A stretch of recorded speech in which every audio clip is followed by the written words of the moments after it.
देश की 121 करोड़ आबादी पर ऐसा जानलेवा खतरा मंडरा रहा है जिसका नतीजा सिर्फ मौत है, और वो खतरा है दवाओं के बेकार हो जाने का। मरीज के इलाज की बुनियाद यानी एंटीबायोटिक दवाएं बेअसर होती जा रही हैं। एंटीबायोटिक दवाओं पर की गई स्टडी के नतीजे आगाह कर रहे हैं कि 2020 आते आते देश में एक भी असरदार एंटीबायोटिक दवा नहीं बचेगी और सर्दी जुकाम जैसे साधारण इन्फेक्शन भी लाइलाज हो जाएंगे।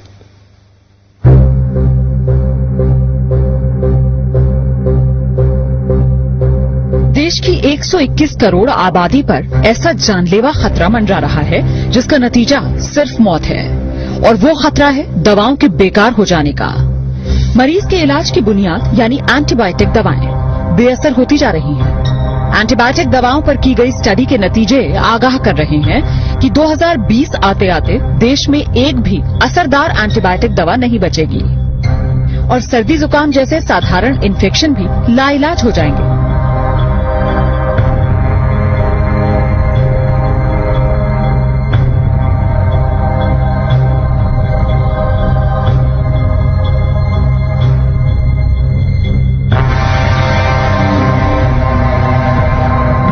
जरा सोचिए, अगर डॉक्टर को मरीज की बीमारी का पता हो, उसके इलाज के लिए बेहतरीन वार्ड, टेस्ट और ऑपरेशन की सुविधा हो, लेकिन मरीज पर दवाएं ही असर न कर रही हों और मरीज को बचा पाना नामुमकिन हो जाए। ये सिर्फ ख्याल नहीं है, ये वो डरावनी हकीकत है जिसका तोड़ डॉक्टर अभी तक नहीं तलाश पाए।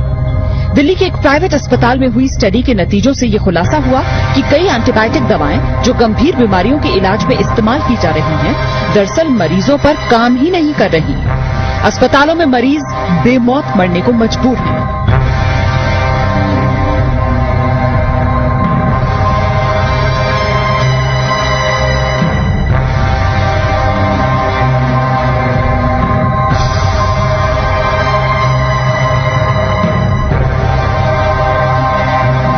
अगर हम डिस्क्रीट अब ना हो, अगर हम ये इस पे ध्यान ना दें, तो हो सकता है इवन बिफोर 2020 हमारे पास एंटीबायोटिक्स होना या न होने का कोई मतलब ना हो।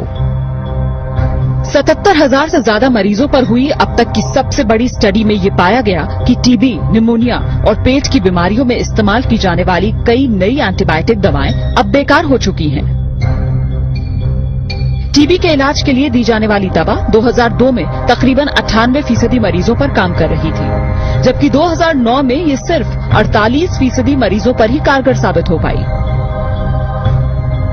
निमोनिया और सांस की तकलीफ के लिए दी जाने वाली एंटीबायोटिक दवा 2002 में 25% मरीजों पर काम कर रही थी, लेकिन 2009 में ये दवा महज 3% मरीजों के काम के लायक ही रह गई थी।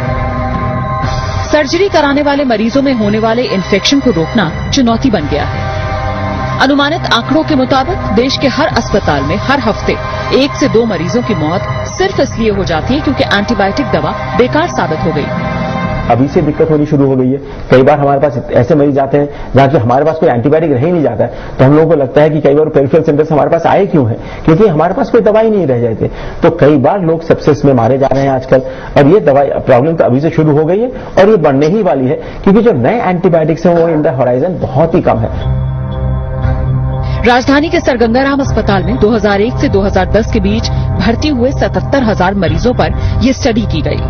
अस्पताल में रहने के दौरान उन्हें जो दवाएं दी गईं, उनके आधार पर ये नतीजा सामने आया कि कई दवाएं 40% मरीजों पर तो कई 97% मरीजों पर काम नहीं कर पाई। यानी देश की 3% आबादी को छोड़ दिया जाए तो बाकी सब पर जान का खतरा मंडरा रहा है।